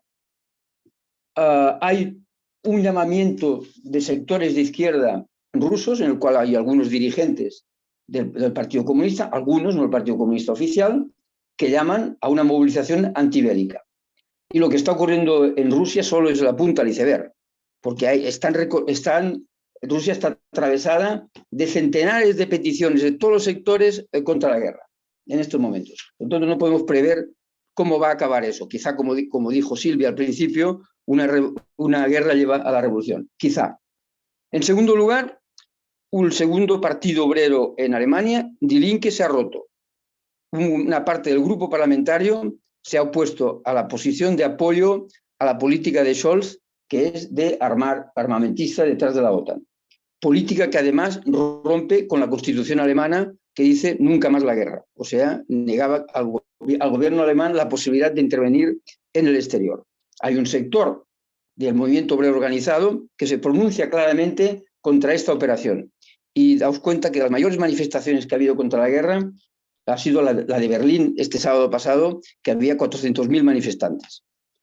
Hay otros sectores, estoy viendo, por ejemplo, en Estados Unidos, el Democracia Socialista de América, que tiene 80.000 afiliados, una parte de ellos dentro del Partido Demócrata. Esos son los que están con Sanders, pero un sector más a la izquierda de Sanders. Se han pronunciado abiertamente contra la política del imperialismo norteamericano y la ONU. Es un sector importante del movimiento obrero en un país clave. ¿Cuántos hay en España? Yo no veo muchos. Oyendo lo que pasó ayer en las Cortes, digamos, da pena. No hay mucho Leibniz en las Cortes españolas, aunque no todos pudieron hablar. Entonces, no voy a pasar país por país, pero me parece que nuestra preocupación, lo digo como militante de la Corte Internacional, es ver cómo ayudamos a reagrupar fuerzas con una posición independiente que no está enfeudada ni a unos ni a otros, sino que solo está enfeudada a los intereses de los trabajadores de los pueblos, que lucha por la unión libre de los trabajadores de los pueblos de Europa contra el capital y contra la opresión. Entonces, es por ello que estamos discutiendo en estos momentos lanzar de inmediato una conferencia obrera de urgencia en Europa por la guerra y que en cierta medida retome la tradición de Lenin, de Zimmerland, de Cantel, lo que dio, digamos, las conferencias que dieron origen a la constitución de la Tercera Internacional. Yo creo que este debate es muy interesante, hay todos los matices, hay cosas con las cuales estoy de acuerdo y otras que discrepo, pero es normal, el movimiento obrero, la democracia es fundamental, pero este debate tiene que ir acompañado precisamente por una acción concreta, una acción que no subordina la defensa de las reivindicaciones y derechos a la Unión Nacional y al Pacto de Rentas y que plantea agrupar fuerzas en nuestro país y a escala internacional por abrir una salida, dar una representación política a los millones que están contra la guerra. Yo creo que los dos ponentes tienen la oportunidad de cerrar el acto con alguna intervención. Antes de eso, yo querría señalar un par de cositas brevemente. La primera, no es cierto que la Unión Europea abra un procedimiento de asilo para los refugiados ucranianos. Abre un procedimiento especial que no se rige por la Convención de Ginebra, que rige el derecho de asilo, que es reversible en cualquier momento y que cada gobierno puede decidir cómo lo aplica. Y señalar también, por supuesto, que ayer hubo varios miles de ciudadanos africanos que intentaron entrar en la Unión Europea por la vía de Melilla y que se enfrentaron a la Guardia Civil, que envió a varios de ellos al hospital. Yo poco más que añadir, la verdad, a todo lo que se ha dicho. Yo creo que las intervenciones que han habido, aunque ha habido sí, diferencias, yo creo que han dado también valor al debate, ¿verdad? Hay cuestiones que sí que no nos habíamos, o yo al menos no me había planteado. Incluso hay algún compañero que me ha mandado información por privado de que hay grupos de mujeres organizándose de manera autónoma y organizando la resistencia, con lo cual pues seguiremos también en ese tema. Yo creo que es importante señalar, creo que todos, la fuerza que tiene el pueblo ruso y también el pueblo ucraniano de salir en estas condiciones a la calle, de luchar contra la represión que están sufriendo. Y yo creo que es fundamental estar unidos en esta cuestión. Yo creo que lo que plantea Ángel tiene que ser, el planteamiento yo creo que es el que tiene que ser y que no hay otra manera. Yo creo que tenemos que reafirmarnos en eso y reafirmarme en lo que decía antes de que efectivamente la consigna tiene que ser fuera las tropas, fuera la OTAN, fuera todas las tropas y vuelta de los soldados españoles, ¿no? Yo creo que eso es fundamental. Y nada, muchas gracias a todos también. Pues tiene la palabra Xavier. Sí, muy interesante. Yo creo que cabe felicitarnos, ¿no?, por la celebración de este acto, cuando hay alguna intervención que apunta, ¿no?, el hecho efectivo, ¿no?, de que decimos cosas distintas, de esos alineamientos que no aportan nada a la discusión. Decía Pepe de Sevilla que había leído 15 veces la declaración. Bueno, podríamos pactar un punto intermedio, quizá una primera vez, conocerla y una segunda, para afianzar. En todo caso, la declaración tiene aproximadamente el equivalente a 70 tweets, así que no es tan dramático leer 4 páginas si queremos fortalecer nuestra posición de intervención ante los problemas comprendiendo, ayudándonos a la comprensión de estos, ¿no? Algunas precisiones, primera para lo que decía al compañero, ¿no? Xavi, yo no me refería evidentemente a las repúblicas de Donbass y Lugansk, me refería, para decirlo de forma nítida, me refería a que si Rusia mañana toma la ciudad de Kiev, yo creo que la posición que debemos decir, porque no es ruso Kiev, es no a las anexiones, ¿no? Es decir, las anexiones que están siendo verificadas, lo escuchamos en las noticias, los pueblos, ¿no? Las localidades que van siendo anexionadas, conquistadas, invadidas en estos días, ¿no? Y yo creo que ante eso la posición es clara, no están entrando con el aplauso de la población, ¿no? Están entrando con el rechazo de la población, que es la concreción más, si se quiere decir así, más nítida del derecho de autodeterminación, que no es un derecho de quita y pon, ¿no? Pero no me refería a eso, qué bien que lo preguntaste, porque así pude precisarlo, ¿no? Segunda cuestión, es decir, ninguna neutralidad. Yo aquí no he escuchado a nadie que defendiera ninguna neutralidad. Nosotros somos inequívocamente partidarios de intervenir en la lucha determinante que es la lucha de clases, intervenir del lado, claro, de la clase trabajadora.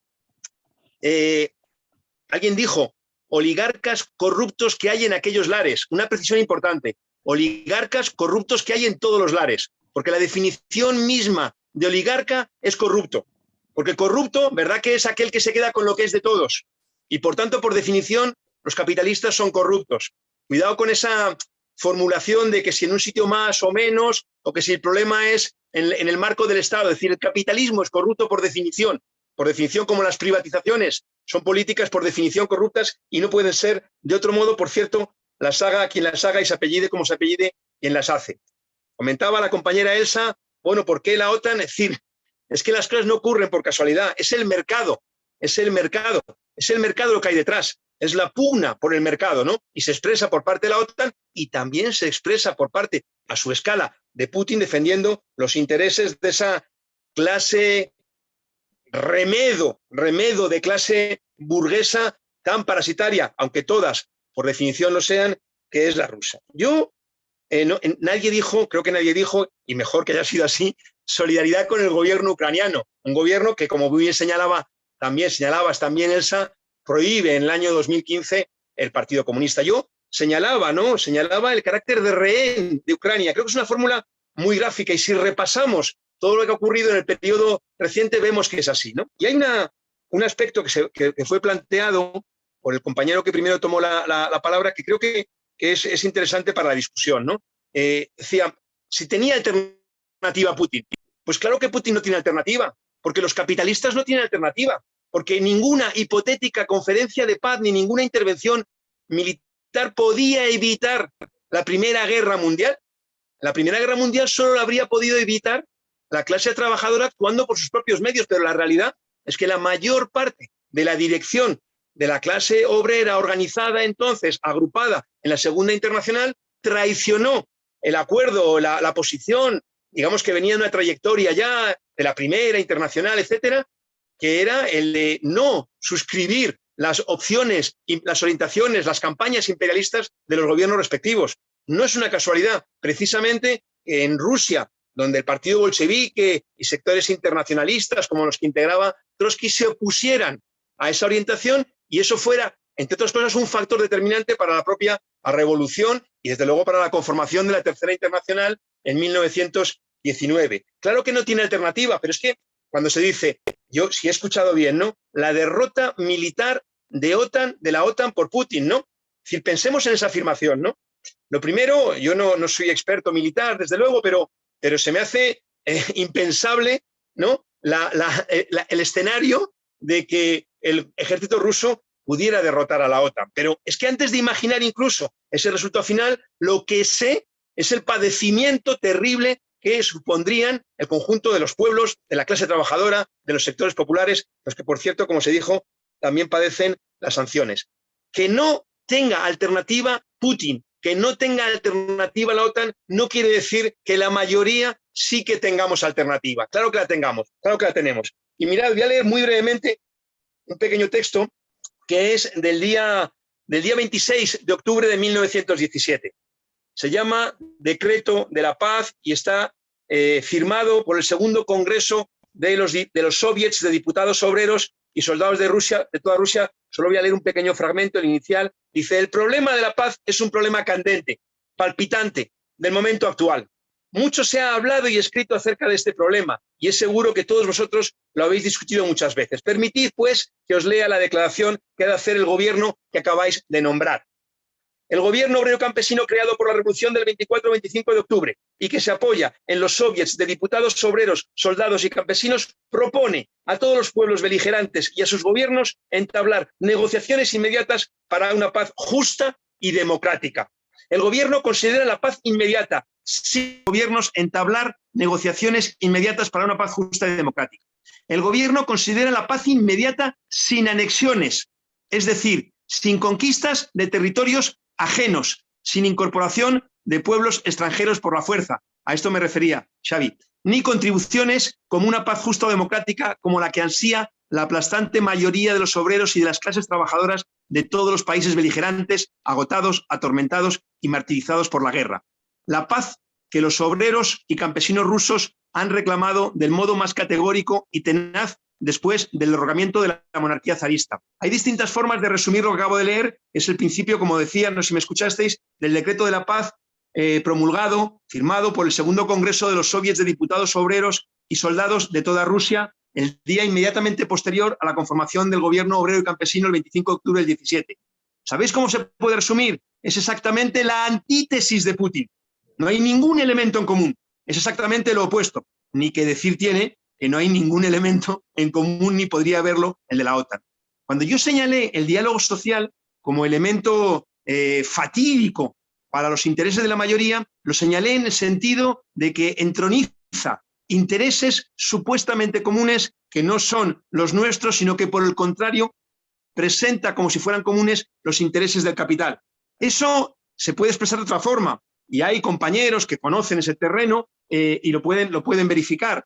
El campo de las instituciones burguesas, de los estados burgueses, incluido el estado ruso, oligárquico y como se quiera caracterizar, no es el terreno en el que se pueden resolver los problemas, por definición. Y siguiendo, que alguien lo mencionó con Lenin, léase 1917, escrito en el exilio, en clandestinidad, el Estado y la Revolución, donde caracteriza esto. Ninguna ilusión en que el Estado ruso actual pueda abrir ninguna salida. Es un enemigo de la clase trabajadora. Y la OTAN más, si queréis que lo diga en estos términos. Lo importante es que la lucha por los derechos legítimos de trabajadores y trabajadoras de los pueblos ruso, ucraniano y del conjunto de los pueblos del mundo es una lucha común con la que aquí emprendemos, por ejemplo, en relación por una verdadera derogación de las contrarreformas laborales que el gobierno actual, los partidos que lo integran y las direcciones sindicales se niegan a hacer.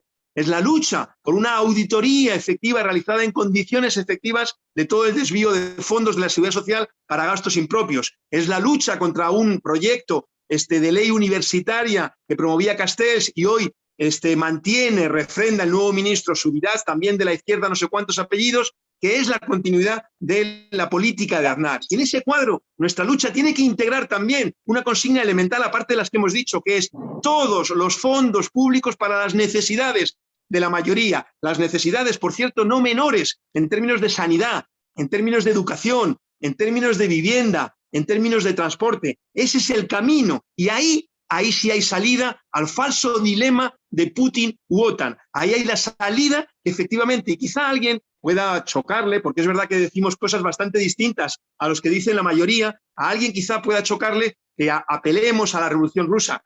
Mirad, cuando Lenin caracterizaba el Estado imperialista, hablaba de crisis, hablaba de guerras y hablaba de revoluciones. No hace falta que expliquemos, ¿verdad?, que las crisis y las guerras hoy están plenamente en la realidad que padecemos. Las revoluciones, ¿por qué no? ¿Por qué no esos embriones que fueron los estallidos sociales en 2019, pero también, a pesar de las dificultades, en el 20, en el 21 y en el 22, no pueden ser agrupados, no pueden ser articulados para abrir una salida que verdaderamente merezca el nombre de salida a los graves problemas que padecemos? Y ese es el objetivo, la orientación de la Cuarta Internacional, al que os invitamos a que combatáis con nosotros para abrir dicha salida.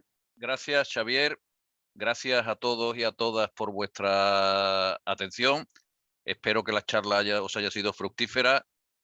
Os animo de nuevo a leer la declaración del secretario internacional de la Cuarta Internacional sobre la guerra. Resume muy bien la situación actual. y nos vemos en las calles luchando contra la guerra.